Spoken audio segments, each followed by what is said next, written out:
Kirby, Masahiro Sakurai's son and HAL Laboratories' resident eldritch entity, is a bit weird to talk about as a character design because, like, look, he's so simple, what is there to talk about? Kirby is a pink sphere with nubblies for hands, feet like big slippers that are a darker shade of pink to distinguish from the rest of his body for a better running animation, rosy cheeks, starry oval eyes, and a toothless, guileless smile. This is a bouncy ball. Kirby is a smiley face given the bare minimum amount of limbs needed to run up and hug you. He is shaped like a friend. So, what does this say about the series?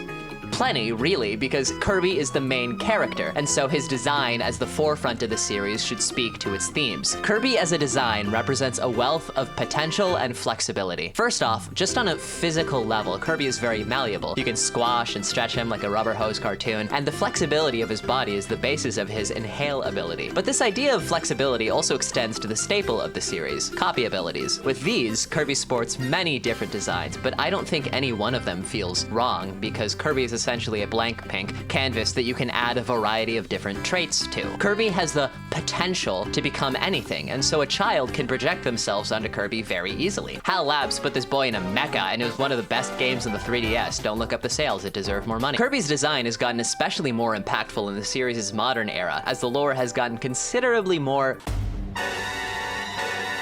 Yeah. To elaborate, as you obviously know by now, Kirby is an eldritch entity of positive energy who canonically has infinite power. Duh. But in terms of design, this means that Kirby's strength and appearance are connected. Think of like final form Freeza in Dragon Ball. In that arc, the big bad takes on several forms that get progressively more demonic and bestial until his final form, which is notably smaller and simpler in design compared to the rest. But that isn't an indicator of weakness. In fact, it's the opposite. It's as if Frieza compressed his vast power into a tungsten cube level density instead of needlessly and explosively showing it off. There is strength in simplicity in that instance, and certainly in Kirby's. In the context of his series, Kirby's design equals power, you could say. In fact, there are a few powerhouses in the Kirby series that are just Kirby's design but accentuated and characterized with extra details like wings, masks, gloves, and swords, as if Kirby is a jumping off point in design that certain others draw inspiration or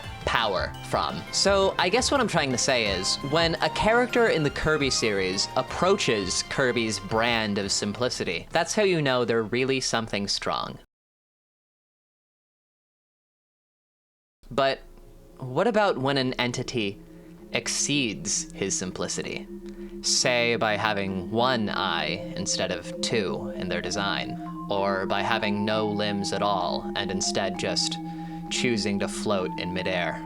And instead of being pink in color, you see something mostly monochrome, as if being drained of color. If you get a combination of those elements in the Kirby series, well, that's how you know you're approaching a truly cosmic horror.